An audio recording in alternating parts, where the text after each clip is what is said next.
Morning, morning, everybody. Michelle is here on a Saturday, I believe it is. Yes, November the 4th, 2023.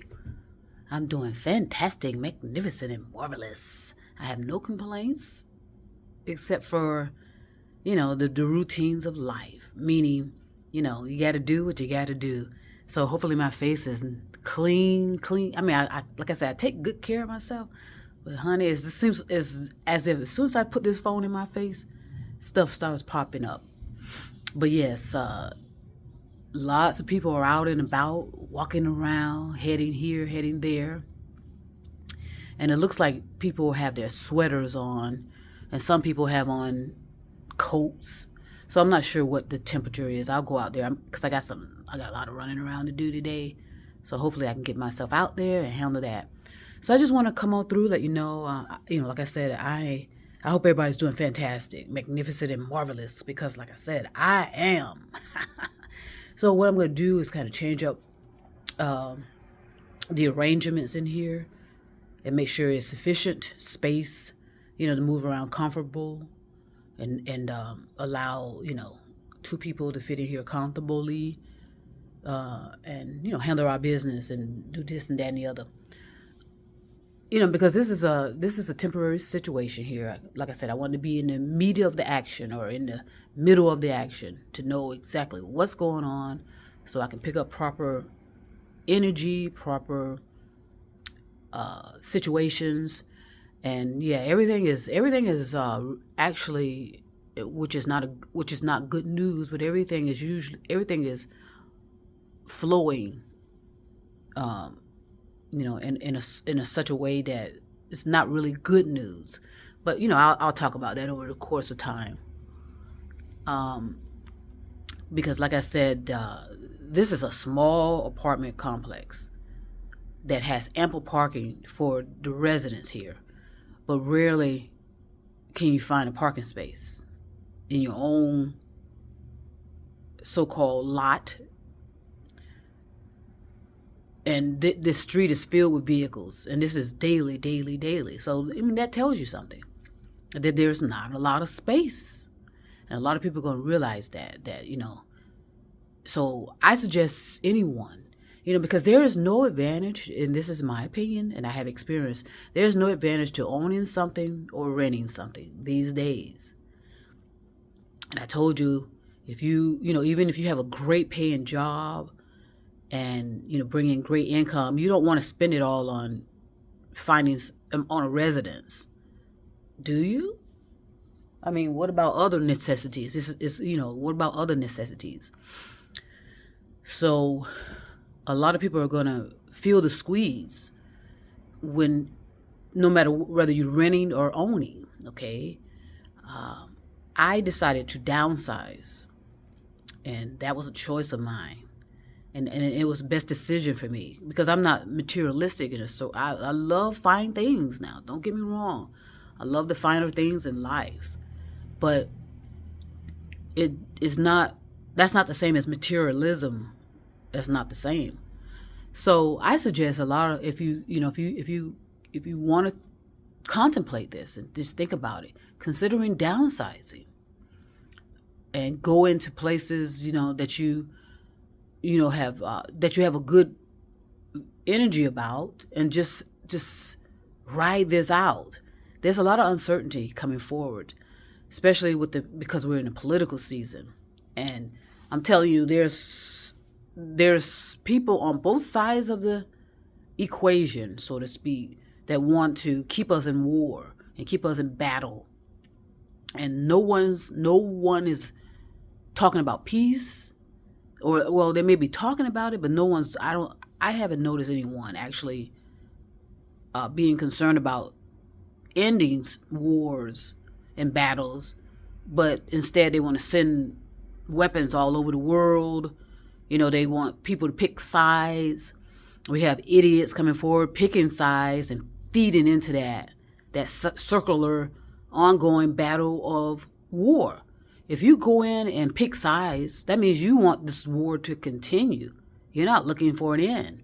You're not supposed to go in and pick sides in a war. Are you kidding me? No one wins. And all it does is create retaliation. And usually innocent people get get affected by that. Okay? So that's why there's a lot of contradictions. And it drives my thoughts, my mind, because there's a lot of people are not recognizing what they're saying. And a lot of these people that are coming out and rambling and going to have children and grandchildren. And guess what? You're leaving all of that on their shoulders. All of this rhetoric and picking sides and telling us that that there's a justification for starting a war and a justification for funding it. And I had some people that were back, like I said, I like it that people are coming forward, because that's how you're going to be able to, as they say, separate the wheat from the chaff. I hope I'm saying that properly. Nothing religious, though. I'm not talking in religious terms. Literally, you can figuratively, metaphorically. There's a lot of intellectual talking heads coming forward that were part of the so-called revolution back in the 60s and the 70s, so to speak. And they are continually to try to use that thought process from then to now, and that's not going to work. Over the course of time, there should have been an evolution in your thoughts and your thinking mode, where your thinking supports what's happening now. Okay, we're not living in the 50s, we're not living in the 60s, and we're not living in the 70s and the 80s. We're past all of that.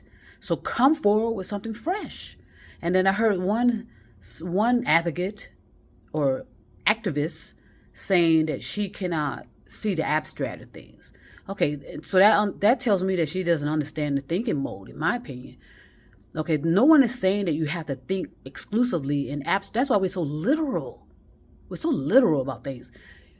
In my opinion, and as part of a thought process, I told you I incorporate all of my sensing. What do I hear? What do I see? What do I feel? Sense to receive? All of that. Okay, and I asked the question, am I delusional right now? Okay, am I hallucinating? Okay, am I grounded in reality? Do I know where I'm standing? Do I know where I'm sitting? Okay, my sensing is now. And then you want to go to okay, what's my intention? What is my purpose? Okay, can I take this from personal to impersonal? Okay, can I see a bigger picture? A bigger picture is an abstract. Sometimes you have to see. I have to write this down because it's like we continually forget. A lot of people continually, especially the intellectual talking heads and the ones that are supposed to be the leaders of all of this and supposed to be guiding people, and all they're doing is just rambling and talking in circular fashion and not bringing forth fresh ideas. Okay, when you're thinking in abstract, it doesn't mean that you can't think subjectively, objectively. You just need to bring in those tools to help you make a proper discerning decision. And that's what we ought to do with all of our lives. In other words, is it understandable? Okay, is it reproducible? Who's modeled it for you? What does it look like? What does it feel? You have to take it all there. And have proper conversations and discussions without picking sides. Picking sides in a war, that means that you don't want this war to end. And trust me, peace does not bring income into the pockets of a lot of the people in the pyramid. That's the last thing they want is peace. Don't let them fool you. They can't make money off of peace. They only can make money off of war. Okay? So again, does it make sense? Is this the truth? So like I said, everything is happening accordingly, and that's not good news, actually. It's not good news. So there is no way in the world in a few years, in 5, 10, 15, 20, whatever, if, there's always an if when you have war. Because I told you, a lot of them from all of these countries that have nuclear weapons, they're constantly doing these secret nuclear tests that no one knows about, and it's affecting our food, it's affecting our groundwater, and that's the poison, ladies and gentlemen. Wake up, snap out of it. That's what's poison. It's not GMOs. GMOs is derived from DNA of a plant per se, of a food source or whatever. Okay? The chemicals are the fertilizers, the herbicides. All this spraying for mosquitoes and spraying for this and stuff that we use to kill rodents and to kill, that's the poison. In the air, the airplanes, the exhaust, the amount of people, and remember, all of us have waste. We all waste, whether it's via urine or otherwise. So that's all I sense that most people want answered. Or just fundamental. Does it make sense? Is it reproducible? And that's why I say stay away from hoping. Hoping gets you nowhere. Hoping is almost like self-doubt. If you hope that something happens, that sounds like self-doubt. Have the confidence that it can happen, and ask how can it happen, and make it make sense to people. Okay, and because it just doesn't look good. From where I sit, it just doesn't look good. It doesn't feel good. And I'm not sensing anything that's going to be good per se. But I'm still going to enjoy the fruit of my labor. I'm going to enjoy fine things, which is not, like I said, materialistically. I'm going to enjoy loving people.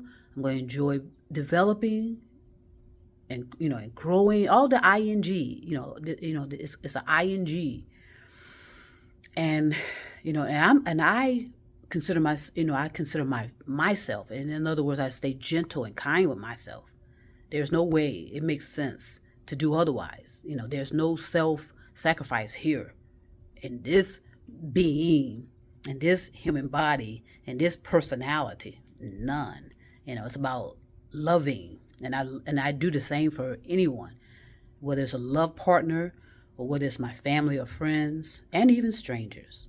Okay, so again, I'm going to start. I kind of spread things out in here just to see how the space will work, and make sure I know it's comfortable and I'm using this space efficiently, and then know how to arrange things. Busy night. It was a busy night around here. But I know how to rest. Okay, I know how to rest in the midst of war, in the midst of chaos. I still know how to rest. Okay, so I'm going ahead and send peace and love all over the stars and moon and mountains. And trust me, I'll be back.